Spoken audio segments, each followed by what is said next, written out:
Запрещено поститься и не является действительным пост в дни двух праздников.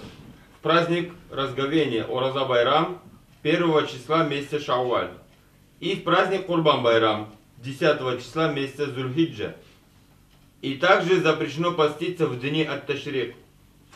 Это эти три последующих дня после дня праздника Курбан Байрам. Значит, теперь какие дни запрещено поститься? Есть дни, которые мы обязаны поститься, это месяц Рамадан. Но есть дни, которые запрещено поститься.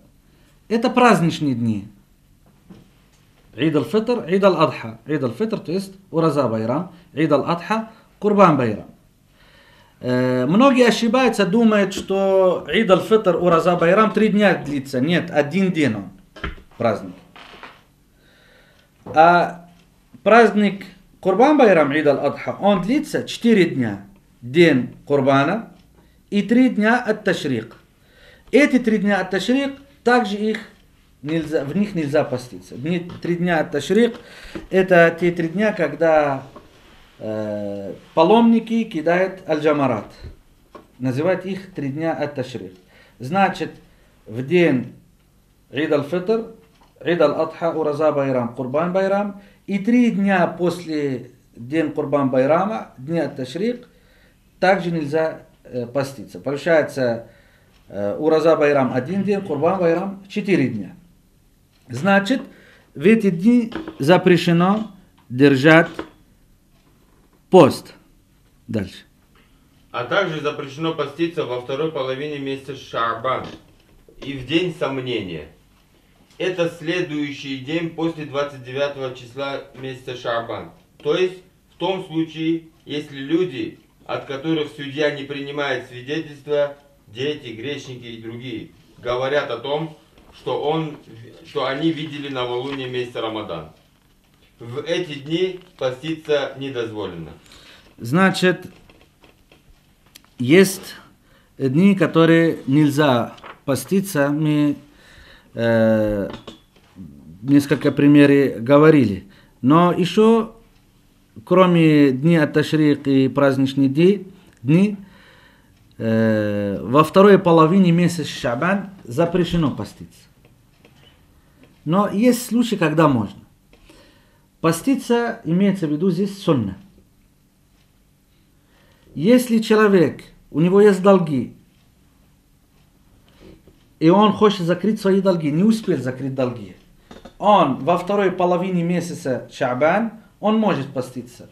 Мы знаем, половина Шаабан это 15 день Шаабан. Сунна рекомендуется этот день держать пост, согласно учению пророка Мухаммада саллаллаху алейхи вассалям. Вторая половина это 16, 17, 18 и так дальше, до Рамадана.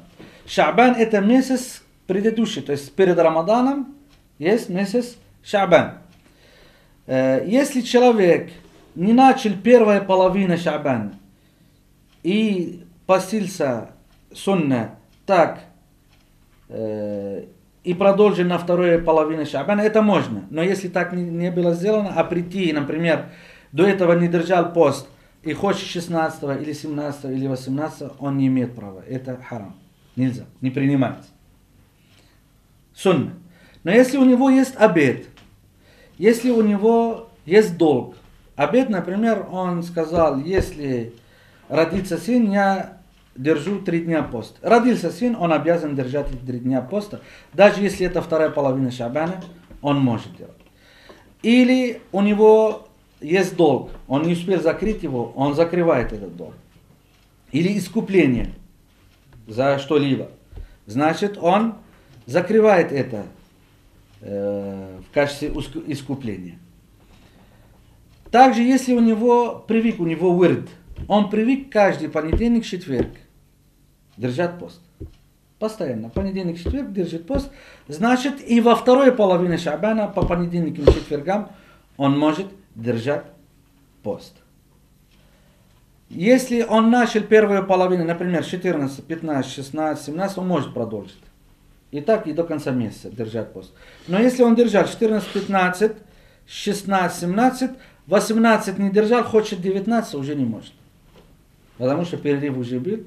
он не совместил первую половину со второй половиной, то уже не может. И также запрещено держать пост в день сомнения.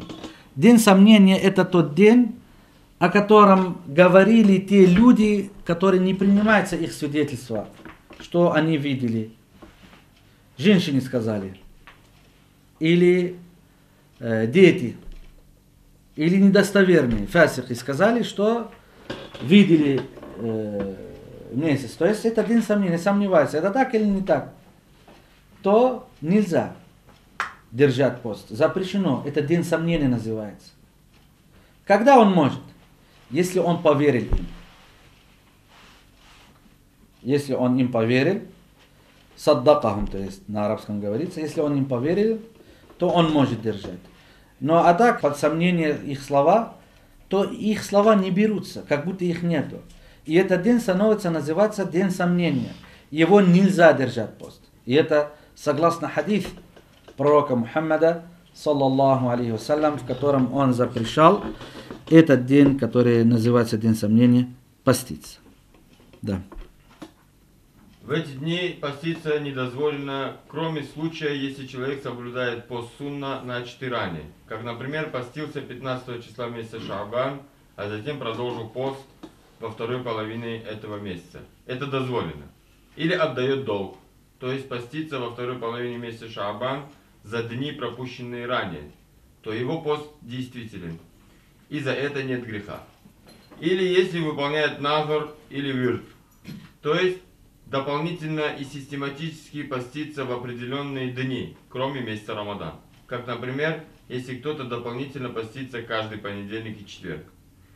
Или, например, поститься через день, то в этом случае дозволено соблюдать пост во второй половине месяца Шаабан. Мы об этом все говорили. Единственный пример, который я не дал, выред у него через день поститься. Я дал пример, понедельник и четверг, но есть люди, которые через день. Один день держат, другой не держат. И так некоторые пожизненно делают. Это сунна. Они, то есть, держат пост сунна. То тогда, если у него такой выред, то он может поститься во второй половине Шаабана. Да.